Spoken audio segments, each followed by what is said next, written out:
In Hot Nights, our data visualization piece, we look at heat maps from different cities across the globe, from Munich to Mumbai. And we looked at the hottest nights of the year and just looked at how the city is heating up differently.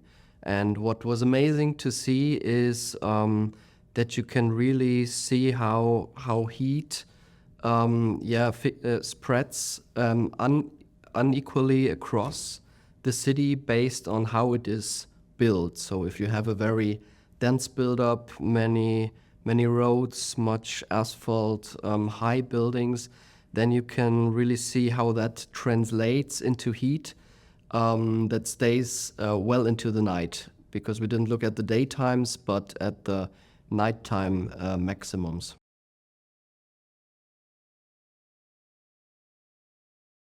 So cities are up to 10 degrees warmer than the surrounding areas because they have so much concrete and so much infrastructure.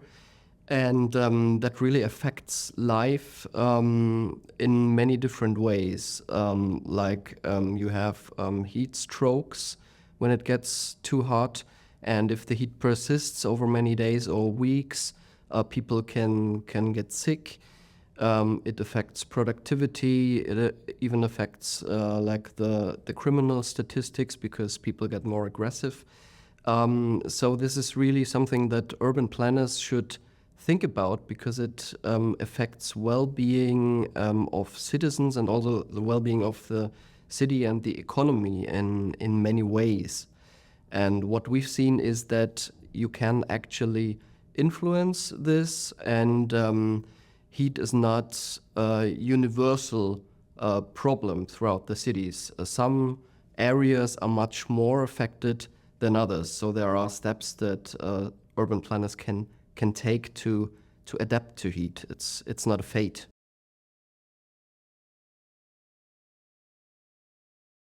How we gathered the data is we've cooperated with a company called Meteo Blue, who are based in Switzerland, and they have a very sophisticated model which is trained on satellite data and temperature measurements on the ground. And they keep training like a neuronal network with this. And what they've done is they've provided us with very granular heat maps of cities, which they have trained on current data of the hottest nights of the year. And then from then on, it was really a bit like detective work, because you could see almost at first sight where the problems are in the city and which areas are very hot. So then we traced these areas with Google Street View and Google Maps and figured out what was behind it. So what kind of elements are there? Are there trees? Is there water? Is there much concrete? So what is happening on the ground? And then also confronting like the cities and exploring how they react to this problem. Do they already have a kind of adaptation plan? Do they know at all that is a problem, and what are they doing about it?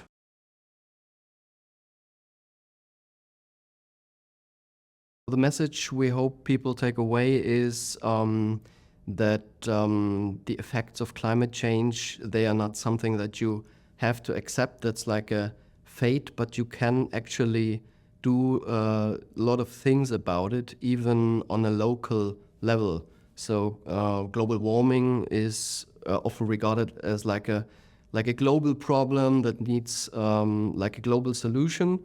And of course, it's true when it comes to mitigating CO2 emissions. But at the same time, there are steps that you can take, even on a local level, to adapt to these changes and to some of the unavoidable consequences of global warming.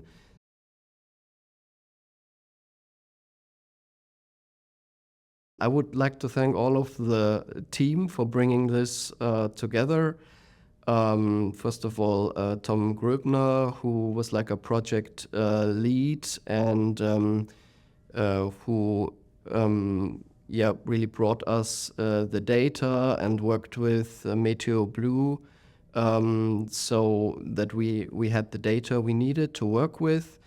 And what really brought this piece to life is the work of Sarah Unterhitzenberger, our infographic editor, because she really created, I think, beautiful views of cities that are, of course, often known, like Manhattan, but you see them in a new and exciting way, I think. And I think this shows what power lies in infographics and visualizations to tell the climate story in an appealing way.